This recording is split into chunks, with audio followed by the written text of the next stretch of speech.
भाई साहब क्या संकट का दौर था, एक ही एक लुगाई का मुंह देखो। एक ही एक। सच कह रहा हूं, जितने लोग कोरोना से नहीं मरे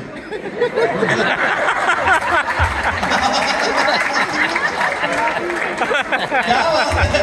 और वो तो डॉक्टर्स की मेहरबानी मानो, उन्होंने मास्क लगा दिया था मुंह के पट्टी, नहीं तो 15 दिन में लड़लड़ा के मर जाते। और मैं तो कह रहा हूं, मैं 2 महीने अपनी लुगाई का मुंह देखता रहा, 25 साल में जितनी बार नहीं देखा उतना 25 दिन में देख लिया। और एक ऑब्जर्वेशन की बात बताता हूं, कवि लोगों की बता सकते हैं, हाथ में किसी की हिम्मत नहीं। मुरारी जी 25 दिन तक लुगाई का मुंह ध्यान से देखने के बाद मैंने एक निष्कर्ष निकाला कि उसके भी छोटी छोटी मुच्छें हैं।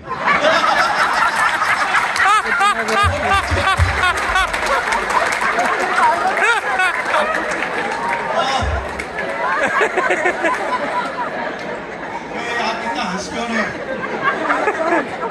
मैं झूठ बोल रहा हूँ, 10 साल को याद आ गई। नहीं, आप सही बोल रहे हो। कितना संकट था, आप सही बोल रहे हो। बाहर नहीं निकलो भाई साहब, बाहर निकलो तो बड़ा संकट। पुलिस वाले लट लेके तैयार रहते थे। मेरी लुगाई वो धार्मिक माहौल चल रहा था उस समय, रामायण महाभारत चली, तो वो धार्मिक हो गई, बोली अब मैं सेवा करना चाहती हूँ आपकी। मैंने कहा तो इतने वर्ष किसने रोका था? बोले नहीं नहीं नहीं, आपको पनीर पकौड़ी पसंद है, एक काम करो, आप वहां से कबीर वाले के वहां से 1 किलो पनीर ले आओ। भाई साहब मैं बचता बचाता सुरक्षित वापस आ गया। घरवाली को टेंशन होली, वो एक काम करो 1 किलो तेल ले आओ। तेल ले आया तो मेरे को मिर्ची लाने के लिए भेज दिया, मिर्ची लेके आया तो मेरे को बेसन लेने भेज दिया, तो मैं बेसन लेने के लिए घर से निकला तो लुगाई पड़ोसन को कह रही थी, अरे बोले ये इनको कोई काम ढंग से नहीं करना। तो साहब गए थे, पहली बार में पिट के आ गए। और भाई साहब अपन में अक्कल, मैं मारवाड़ी आदमी, मैंने ट्रिक निकाल रखी थी। अपन अमेज़न फ्लिपकार्ट पे जो कोई महंगे से महंगा आइटम मंगाते हैं तो आप देखते हुए पैकिंग के लिए प्लास्टिक की बुदबुदों वाली चादर आती है, कीमती माल को सुरक्षित रखने के लिए। तो मैंने वो घर में रख रखी थी, जब मैं बाहर जाता तो यहाँ अंदर था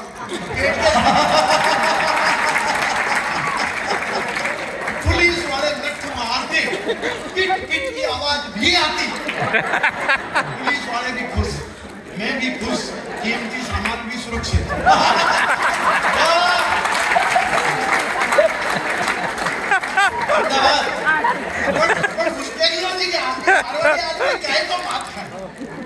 अच्छा मैं तो आजकल जयपुर रहने लगे। जयपुर में देखो साहब, गांव की कल्चर शहर की कल्चर में बहुत फर्क। मैं सालासर बालाजी के पास रहता था, तो गांव से शहर में शिफ्ट हो गया। शहर का स्टैंडर्ड अलग होता है, यहाँ हर घर में स्टैंडर्ड के तौर पर, जैसे गांव में गाय पालते हैं या कुत्ते पालते हैं लोग, ये स्टैंडर्ड है। तो हम शहर में आ गए, मॉर्निंग वॉक पे औरतें घूमने भी जाती है। गांव में तो काम करते थे, नौबत ही नहीं आती थी। वो यहाँ 0 फिगर के चक्कर में रोज मॉर्निंग वॉक जाते। अच्छा मेरे गांव का आदमी मेरे को 0 फिगर का मतलब नहीं, 0 फिगर तो 0 का मतलब गणित से समझ रखा था, जो गोड़ मट्टोड़ को। ये मोदी जी ने तो अभियान शुरुआत किया है, मोटापा भारत छोड़ो, अभी किया ना शुरू। जबकि मोटा आदमी हो, हर एक आदमी मोटा थोड़ी हो सकता है, मोटा वही होता है जो खुश होता है। सही बात, खुश होता है तो वो मोटा होता है, मोटा होता है तो खुश होता है। इस तरह धीरे धीरे वो मोटा। अच्छा मोटा आदमी को केवल 2 चीजें खुश कर सकती है, एक तो कोई उसको पतला कह दे, दूसरा कोई उससे ज्यादा मोटा मिल जाए। और हर आदमी की इस स्थिति में देखो, चाहे मोटापे में है कोई आदमी, किसी के पास पैसे है ना, तो हर आदमी भगवान से ये दुआ करता है मन ही मन में कि मेरे पास ज्यादा हो, इसके पास ज्यादा नहीं हो, इसके पास कम हो। किसी आदमी के पास एक कार है तो सोचता है मेरे पास 2 हो, दूसरे के पास ज्यादा होने पे राजी नहीं होता। लेकिन मोटापे के मामले में उल्टा है, हर आदमी चाहता है ये मुझसे मोटा हो, यानी खुद पतला होना चाहता है। तो मोदी जी की इस अभियान में कुछ हंसी मस्ती के माध्यम से मैं जोड़ना चाहता हूँ। बता रहा हूँ, गाँव में शहर में आ गया तो औरतें मॉर्निंग वॉक में जाती 0 फिगर के चक्कर में, स्टैंडर्ड मेंटेन करने। मेरी घरवाली को भी स्टैंडर्ड मेंटेन करने का चस्का चढ़ा। था हमारे क्या वो मॉर्निंग वॉक पे उनके साथ जाती थी, तो जितनी मैडम जाती थी उन सब के घर में कुत्ता पाल रखा था, वो अपने कुत्ते को ले जाती। हालांकि मेरे को कई दिन तक तो पता ही नहीं चला कुत्ता मैडम को घुमा रहा है कि मैडम कुत्ते को। और भाई साहब ये क्रम चलता रहा था। घरवाली को भी स्टैंडर्ड को बढ़ाने का शौक चढ़ा, वो भी उनके साथ मॉर्निंग वॉक पर जाती। पर हमारे घर में कुत्ता नहीं था,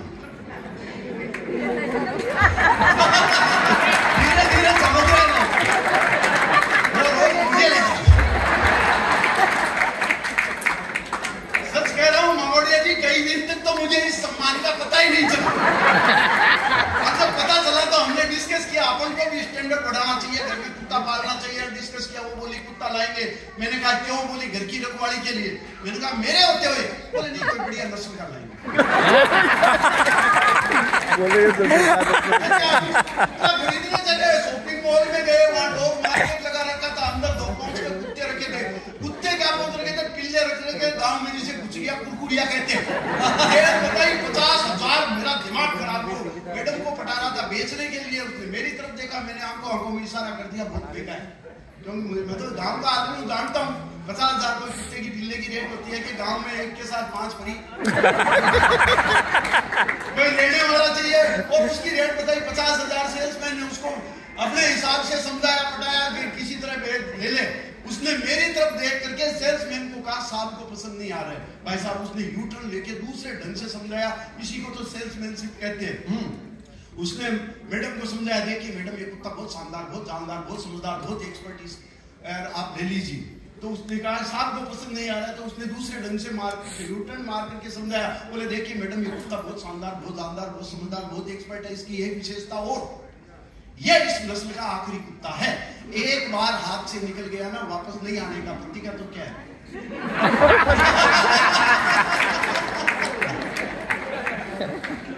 तब मेरे को वहां लिखा हुआ एक संस्कृत का श्लोक नजर आया, अल्सस्य कुतो विद्या, विदस्य कुतो धनम है, धनस्य कुतो मित्रम है, मित्रस्य कुतो सुखम। तो मैंने अंदाज लगाया अल्सस्य कुतो विद्या, यानी अल्सेशियन कुत्ते को विद्या देकर ट्रेंड किया जा सकता है। विदेशी कुतो धनम, जिस कुत्ते को ट्रेन नहीं किया जा सकता उसका कोई धन नहीं होता, कोई कीमत नहीं होती। धनस्य कुतो मित्रम, और जिसके पास कोई धन नहीं होता उसका तो कुत्ता भी मित्र नहीं होता। और मित्रस्य कुतो सुखम, जिसके कोई मित्र नहीं होते उसके तो घर में कुत्ते बहुत सुखी रहते हैं। तो अपन तो उस हिसाब से ज्ञानी। तो मैं बताऊं, मैं शहर में आ गया, शहर की प्रॉब्लम और मैं जयपुर में मेरी वाइफ के साथ जिस पार्टी में जाता, मेरी वाइफ को स्टैंडर्ड मेंटेन करने का शौक चढ़ा। वो गुलाबी साड़ी पहन के जाती। मैंने पूछा ऐसा क्यों? बोले ये मर्द का नहीं लेडीज का मामला है। मैंने कहा समझा। बोले देखो जयपुर को कहते हैं गुलाबी